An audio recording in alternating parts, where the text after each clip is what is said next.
Um dia Deus interveio em favor da humanidade, declamando uma profecia que nem mesmo Satanás pôde decifrar.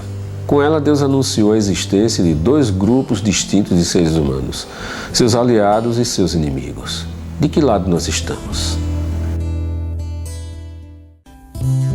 Verdades contundentes. Tema de hoje: o muro da inimizade. Olá! Hoje iniciamos nossos estudos sobre as verdades contundentes da Bíblia. E a primeira verdade contundente corresponde ao contexto da primeira profecia bíblica. Você sabe que profecia é essa? Coloque aí nos comentários se você já a conhecia ou se isso é novidade para você. Quer uma dica? Ela está no primeiro livro do Velho Testamento. Isso mesmo, no Gênesis. E nós vamos explorá-la juntos. Vamos lá? Olha só, se você entender esse verso, você entenderá o desenrolar da história humana e onde você está localizado nela, espiritualmente falando. Abra sua Bíblia em Gênesis 3,15. Examinemos esse verso então. Porém, inimizade entre ti e a mulher, e entre a tua semente e a sua semente. Esta te ferirá a cabeça, e tu lhe ferirás o calcanhar. Como você pode ver, trata-se de uma sentença proferida por Deus. E em que momento isso aconteceu? Esse pronunciamento divino ocorreu justamente depois de Adão ter desobedecido conscientemente a ordem expressa do Criador no tocante à árvore da ciência do bem e do mal. Então nós temos uma reunião com este cenário: Deus, Satanás e o casal transgressor. Deus então se dirigiu ao diabo e disse: porém inimizade. Observe o que Pedro diz em sua segunda carta, no capítulo 2, verso 19. Porque de quem alguém é vencido, do tal faz-se também servo. Isto aqui é um princípio ativo. No combate espiritual, a vitória torna o perdedor em servo. E era exatamente o que Satanás pretendia ao levar o casal a transgredir os mandamentos divinos. Seu objetivo era colocar a humanidade sob seu jugo, escrava dos seus ditames. Só que Gênesis 3,15 não parece comungar com esse princípio, você não concorda? Não transmite nenhuma ideia de escravidão. Esse pronunciamento, portanto, deve ter soado estranho aos ouvidos do arqui-inimigo, pois sugere exatamente o contrário. O fato de Deus ter afirmado categoricamente que Ele, o Todo-Poderoso, estabeleceria um muro de inimizade, eu gosto dessa expressão, entre o diabo e uma classe de humanos, foi uma bombástica surpresa para o inimigo das almas. E que surpresa! Ele deve ter entendido assim: a majestade do céu deve ter providenciado alguma coisa para neutralizar o meu poder em relação a um determinado grupo de pessoas. Esta te ferirá a cabeça e tu lhe ferirás o calcanhar. Esse último trecho da profecia deve ter aguçado o raciocínio de Satanás em querer descobrir quem seria essa semente ou descendente que iria lhe atingir a cabeça, expressão que ele bem sabia que significava a sua sentença de morte. Pense comigo, se você estivesse no lugar do diabo, você não ficaria preocupado em saber qual descendente de Adão e Eva cumpriria essa profecia? Claro que sim. E o que você faria então? Ora, pela lei da sobrevivência, você certamente aniquilaria o primeiro descendente de Adão e Eva que surgisse, cujo viver demonstrasse uma força sobrenatural que pudesse anular o seu poder. E este seria o sinal: alguém que tivesse comunhão com Deus. Percebe agora por que Caim matou Abel? Não foi por mera inveja, mas foi uma tentativa do diabo em frustrar o plano de Deus. E ele usou Caim para esse fim. Esse tem sido o seu desígnio desde o início. Note que em Gênesis 4:26, o livro sagrado deixa a impressão de que houve um tempo de trevas até o nascimento de Enos, filho de Sete. E essa foi a estratégia do maligno até descobrir que aquela semente ou aquele descendente era Cristo, centralizando nele toda a sua fúria, promovendo por fim a morte do Salvador. Cristo saiu vitorioso em sua morte, sentenciou o destino de Satanás. Poderemos nos aprofundar sobre esse assunto em outro vídeo, se assim você desejar. Por enquanto, vamos voltar à análise da profecia, porque quero lhe mostrar algo mais sério. Em Gênesis 3,15, como já entendemos, Deus erigiu o muro da inimizade, colocando de um lado desse muro a mulher e a sua semente, que é Cristo, e do outro lado, Satanás e a semente dele. Mais adiante apresentaremos graficamente essa divisão. Com este muro, Deus dividiu a humanidade em duas famílias, como vemos em Efésios 2:19 e 3:15. E em João 8:23, Cristo fez questão de discernir essa diferença quando falava com os que tramavam contra ele. Vós sois de baixo, disse Cristo, eu sou de cima, vós sois deste mundo, eu não sou deste mundo. Não há espaço para dúvidas diante desses textos. E cada uma dessas famílias, logicamente, tem o seu representante, Cristo e Satanás. Eles encabeçam todos os integrantes de cada lado do muro. Só que essa lista é bem maior, como veremos adiante. Você deve estar perguntando, quem é a mulher? É um ser literal ou simbólico? E eu te respondo, em que pese muita gente crer que se trata de Maria, a mãe de Jesus, a mulher de Gênesis 3:15 é um símbolo. Nós precisamos entender que estamos diante de uma profecia. E aí muitas informações não podem ser consideradas ao pé da letra, porque elas reservam verdades revestidas de símbolos, de figuras. Então, a fim de esclarecer isso, devemos buscar passagens que empregam essas alegorias de forma direta ou indireta. Citemos, por exemplo, Efésios 5:30 a 32. Por isso deixará o homem seu pai e sua mãe, e se unirá à sua mulher, e serão dois numa carne. Grande é este mistério, digo, porém, a respeito de Cristo e da Igreja. Se Paulo não explica no final, qualquer um pensaria que sua fala se tratava mesmo do comportamento do homem em relação à sua mulher. Não é verdade? No outro verso, ele faz novamente a analogia entre o homem e sua mulher, e Cristo e a sua Igreja. Vós, maridos, amai vossa mulher, como também Cristo amou a igreja, e a si mesmo se entregou por ela, para santificar, purificando-a com a lavagem da água, pela palavra, para apresentar a si mesmo igreja gloriosa, sem mácula, nem ruga, nem coisa semelhante, mas santa e irrepreensível. Efésios 5:25 a 27. Leia Apocalipse 12 e você verá a tremenda semelhança com Gênesis 3:15. Na verdade, parece a continuação do verso.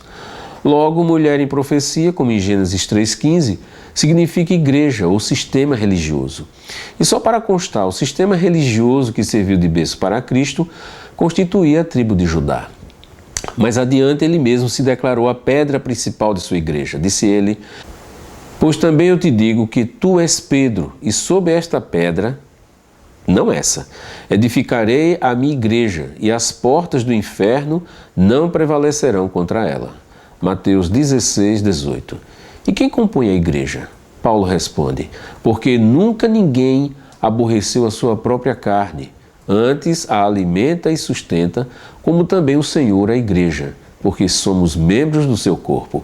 Efésios 5:27. Então, a igreja de Cristo é todo aquele que lhe obedece. São dele as palavras, se me amais, guardareis os meus mandamentos. João 14, verso 15.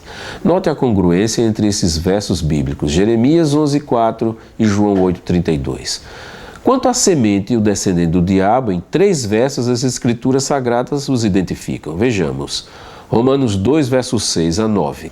Mas, segundo a tua dureza e teu coração impenitente, entesouras ira para ti no dia da ira e da manifestação do juízo de Deus, o qual recompensará a cada um segundo as suas obras, a saber, a vida eterna aos que com perseverança em fazer bem procuram glória e honra e incorrupção, mas indignação e ira aos que são contenciosos e desobedientes à verdade e obedientes à iniquidade, tribulação e angústia sobre toda a alma do homem que faz o mal, primeiramente do judeu e também do grego. 1 Timóteo 1, 9 a 11. Sabendo isto, que a lei não é feita para o justo, mas para os injustos e obstinados, para os ímpios e pecadores, para os profanos e irreligiosos, para os parricidas e matricidas, para os homicidas, para os fornicadores, para os sodomitas, para os roubadores de homens, para os mentirosos, para os perjuros e para o que for contrário à sã doutrina, conforme o evangelho da glória do Deus bem-aventurado que me foi confiado. 1 Coríntios 6, 9 e 10. Não sabeis que os injustos não hão de herdar o reino de Deus? Não erreis, nem os devassos, nem os idólatras, nem os adúlteros, nem os efeminados, nem os sodomitas, nem os ladrões, nem os avarentos, nem os bêbados, nem os maldizentes, nem os roubadores herdarão o reino de Deus. Gostaria de sua atenção para 2 detalhes significativos. Primeiro, o muro é de inimizade. Então, não existe a menor possibilidade de acordo ou de tréguas entre um lado e o outro do muro. São totalmente antagônicos, são opostos entre si. Podemos perceber isso nas perguntas formuladas pelo apóstolo Paulo. Em que comunhão tem a luz com as trevas? E que concórdia há entre Cristo e Belial? 2 Coríntios 6, 14 e 15. Não se concebe a ideia de que o membro de um lado tire proveito ou usufrua de algo que tenha origem no outro lado. Segundo, como já afirmamos, é impossível, note a ênfase, é impossível estar nos 2 lados ao mesmo tempo. Ou seja, ou eu estou no lado da luz ou no lado das trevas. Você deve se lembrar das palavras de Cristo. Ninguém pode servir a 2 senhores, porque ou há de odiar um e amar o outro, ou se dedicar a um e desprezará o outro. Não podeis servir a Deus e a Mamon. Mateus 6, 24. É possível mudar de lado? Sim. O lado em que nos encontramos está vinculado à nossa decisão quanto ao convite de Cristo. Se estivermos no lado escuro e o aceitarmos, nas condições apresentadas no seu Evangelho, passamos da morte para a vida. É o que chamamos de nascer de novo. Caso contrário, permaneceremos no lado escuro. E o mesmo raciocínio ocorre com quem está na luz. Se o justo abandonar a sua fé e não se arrepender, sua escolha o fará mudar da luz para as trevas. E a palavra semente, o que significa? Em outra versão é descendente. Essa palavra ou essas palavras demonstram a semelhança de caráter entre o representante de cada grupo, Cristo ou Satanás, e os demais componentes.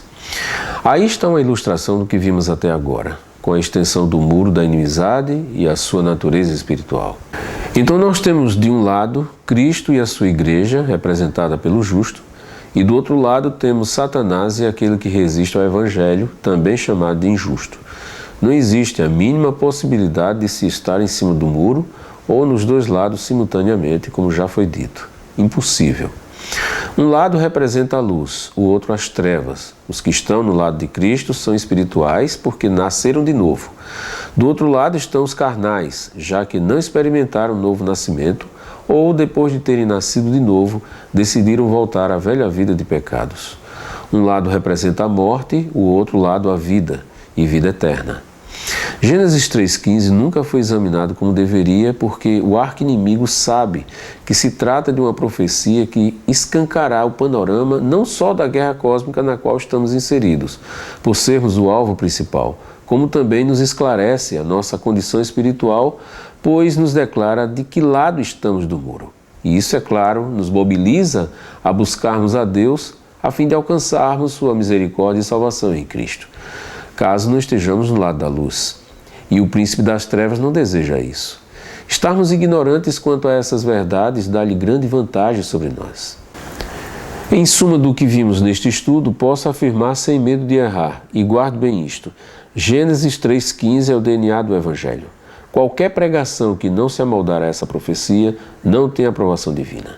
O muro da inimizade será crucial para entendermos diversas teorias espalhadas pelas igrejas. Teorias que já foram transformadas em doutrinas, mas que não têm nenhum fundamento no livro sagrado, nem base bíblica. Sua fonte é o próprio príncipe das trevas. Bem, por ora ficamos por aqui e eu deixo uma pergunta para a sua reflexão. De que lado do muro você se encontra? Lembre-se, é o que falamos, é o que pensamos, é o que fazemos ou deixamos de fazer que determina a nossa verdadeira posição. Se você está no lado escuro, vem para a luz. Deixa Cristo assumir a tua vida e Ele te receberá com os braços abertos. Ele perdoará todas as tuas falhas e pecados. Ele mesmo disse: o que vem a mim de modo nenhum o desprezarei. João 6,37. No vídeo posterior, nosso tema será a geração dos justos. Iremos examinar Romanos 9, verso 8. É um texto não muito conhecido, mas tem uma mensagem bastante chocante.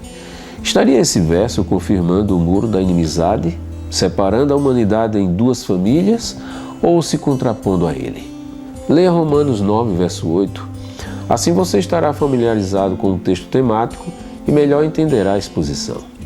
Espero que você tenha gostado do estudo. Até o próximo encontro.